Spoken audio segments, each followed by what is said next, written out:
السلام عليكم. بسم الله الرحمن الرحيم. أيها الحضور الكريم،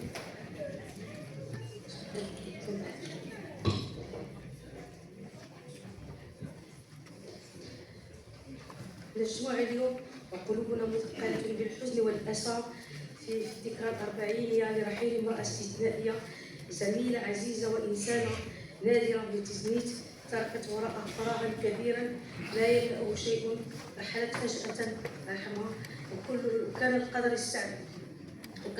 استعجل روحها. كانت مليئة بالحياة والعطاء والمحبة.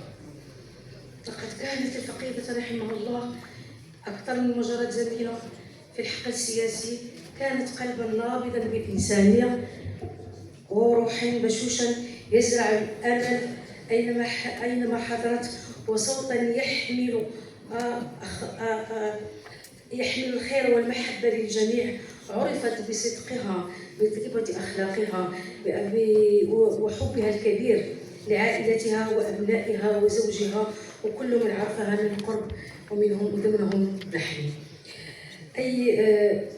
سيدي الفاضل السي حسن بنواري زوجها الكريم، نعلم أن الكلمات لا تكفي لتخفيف ألم الفقد، ولكن عزاءكم أن الراحلة تركت سيرة طيبة ومحبة في قلوب الناس عامة، كانت سندا ورفيقة حياة وفية، وامرأة تستحق كل الفخر والاعتزاز.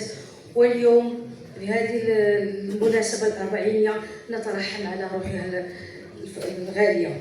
وإلى أبنائها، لقد فقدتم أما عظيمة، لكنكم تحملون إرثها الجميل، أخلاقها، محبتها وقيمها النبيلة. ستظل نزهة الله يرحمها حاضرة في تفاصيل حياتكم، في دعواتكم، وفي كل ذكرى جميلة جمعتكم بها.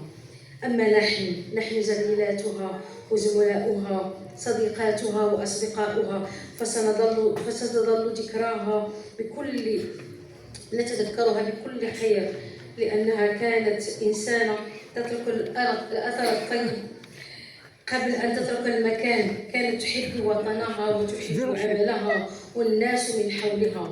وهذه صدقة يعني صدقة قريبة، يعني تخرج من الكلمات، لأن فقدان النزهة أبا كريم كان بصح واحد كان وقع ديالو كان صحيح يعني كبير. كانت إنسانة تترك الأثر الطيب قبل أن تترك المكان، كانت تحب وطنها، عملها والناس من حولها، ولم تبخل يوما بكلمة طيبة أو بموقف نبيل. رحمك الله نزهة أبا كريم، رحمك الله من روحك الطاهرة، وجعل قبرها رحمها الله وجعل قبرها روضة من رياض الجنة، وأسكنها فسيح جناته، وأسكنها مع الصديقين والشهداء والصالحين. وإنا لله وإنا إليه راجعون. والله يصبرك السي بنواري على فقدان هذه القامة اللي هي نزهة أبا كريم. وشكرا.